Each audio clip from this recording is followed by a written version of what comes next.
Well, good morning and welcome to Fraud Watch Friday. I'm Rick Gibson, the AARP Volunteer Fraud Watch, and I have with me a guest this morning. I have Mr. Troy Broussard, who is the AARP Louisiana Director of Advocacy and Outreach. He's an Army Desert Storm veteran, and he's soon to be, on November 29th, the Senior Advisor for AARP Veterans and Military Families Initiative, working with all states. Good morning, Troy. Good morning, Rick. It's an absolute pleasure to be here with you today and to share some very important information to your listeners today. Well, it's indeed a pleasure to have you, and congratulations on your new position.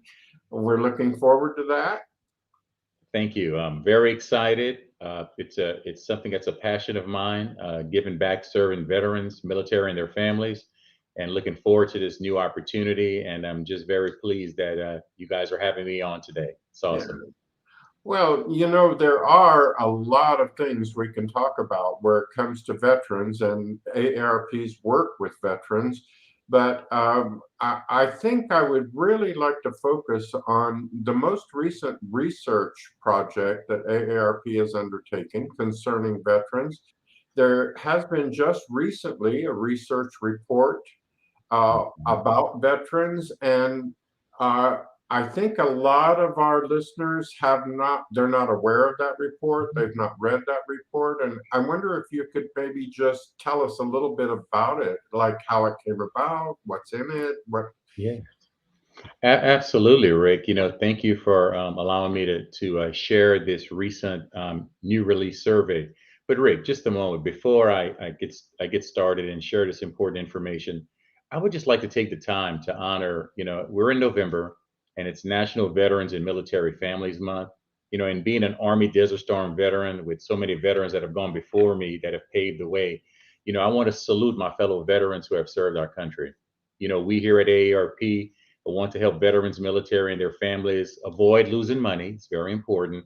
And the emotional toll from these scams by sharing these tips that we're going to share today and alerting them will let them know about the red flags. So That's I just want great. to say thank you for that. Yes, Okay. yes. Thank you for doing that. Absolutely. And, Mhm. now I want to talk about the survey. It was a recently released survey that AARP did, and it was focusing on measuring the number of scams, fraud, and identity theft schemes that's threatening veterans and active duty service members. The name of it is Scambush: Military Veterans Battle Surprise Attacks from Scams and Fraud. And what it found that veterans and military adults are 40% more likely to lose money to targeted scams by than civilians. And did you know that 4 out of 5 military veteran adults are targeted by scams directly related to their military service or benefits they receive? This Wow. report, unbelievable. The survey had about 1,600 respondents, and we had this. It can be found at aarp.org/vets fraud report 2021. Well, that's very interesting, especially I am a veteran and I am interested in all things veteran. And uh, I have recently discovered that there are over 200,000 veterans in the state of Kansas alone. Uh, so this is certainly pertinent, I think, that we should talk about this survey. What what if veterans are more likely to be taken advantage of? Why do you suppose that's true? Well, and Rick, you totally understand this. Whenever veterans or service or you serve your country, you really want to give back. Once you're done serving, you want to, those skills that you learn in the military, you want to help your fellow veterans. So it opens the way for these scammers to victimize these veterans and their families. They really lure you in, use jargon that makes it very familiar so that we can open up a level of communication.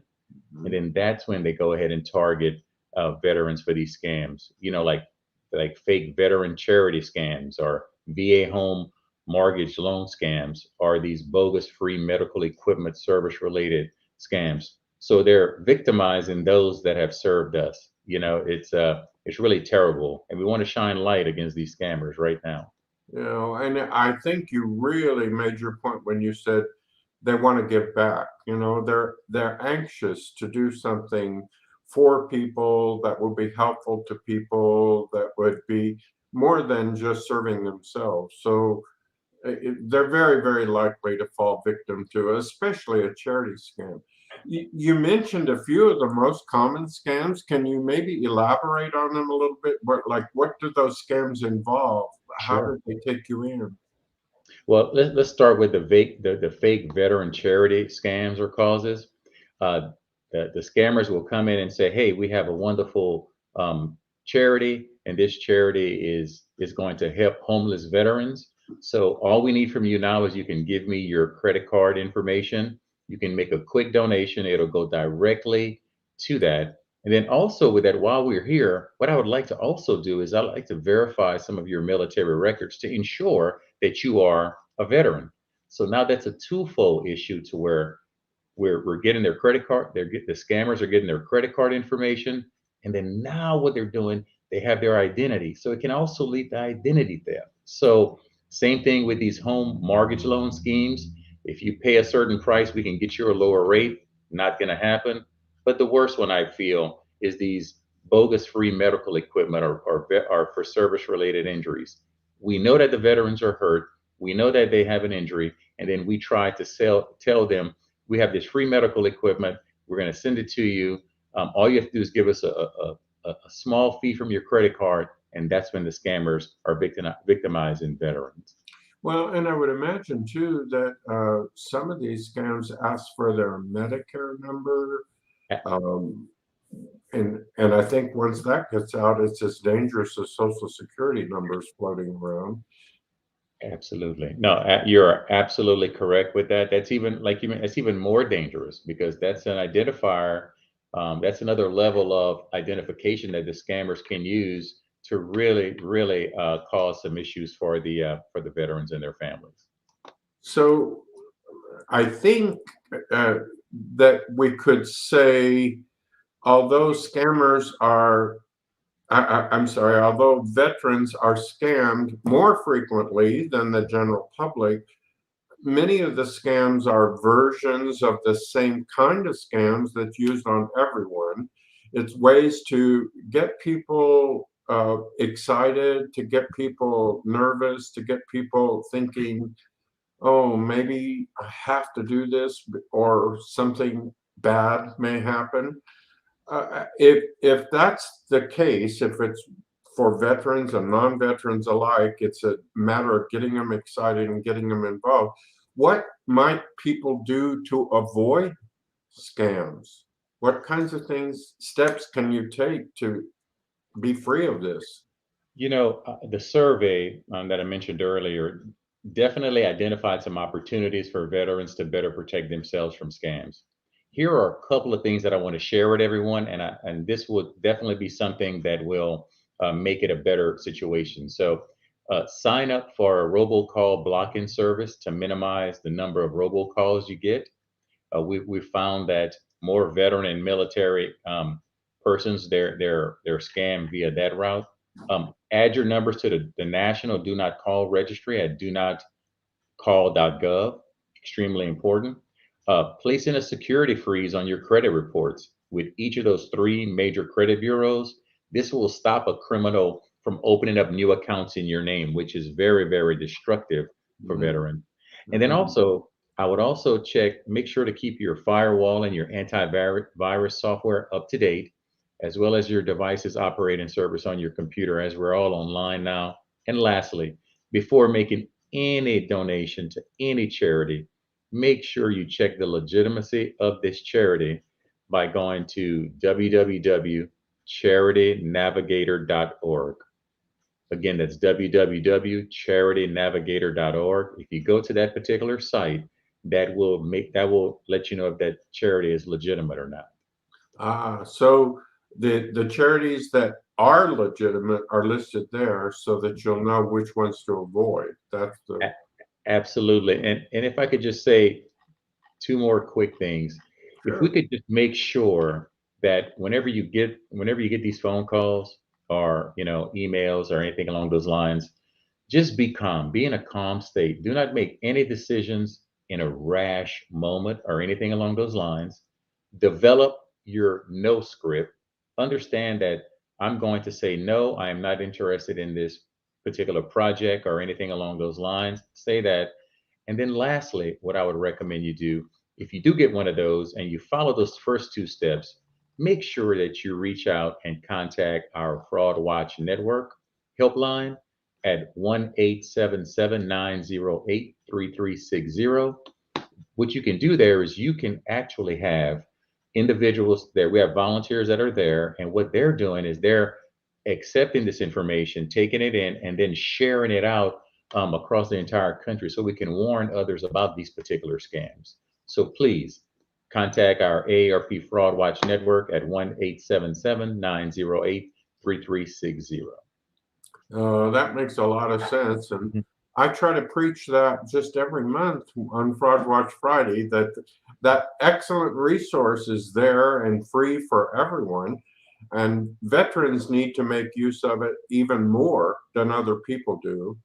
I do know from my experience Yeah. in working with Fraud Watch that one of the first things these fraudsters, these criminals really want to do is to put you what they call under the ether. And when they put you under the ether, they're getting you really, really excited and worried about what you need to do and what you need to do quickly.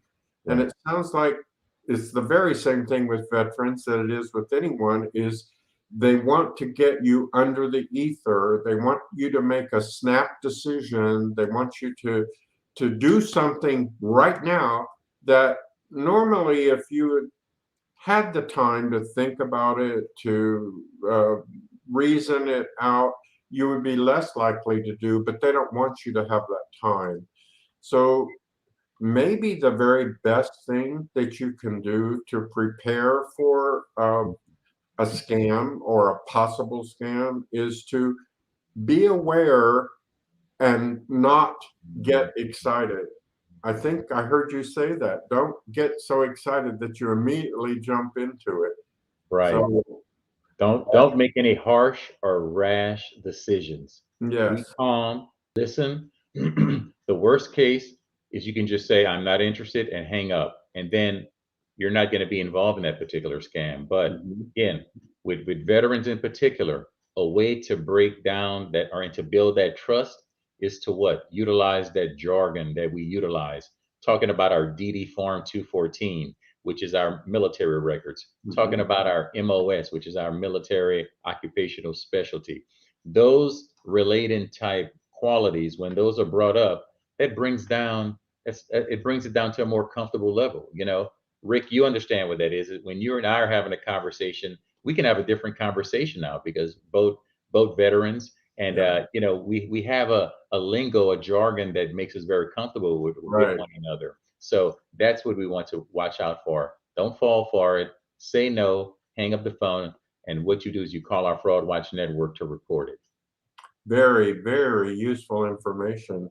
I'd really like to thank you, and I think I'd like to have you back sometime to give us some more information because this is pretty exciting to have somebody else who really understands, who can share information out that is very important for all people to know. And there are a lot of people who don't know that yet. So I thank you for coming this morning, for being with us, and I thank the rest of you for joining us this morning. And we'll sign off now with if you can spot a fraud, you can stop a fraud. Right. That's our motto. Thanks again for listening, and we'll see you next month. Right. Thank you very much, Rick. It was awesome. Thank you.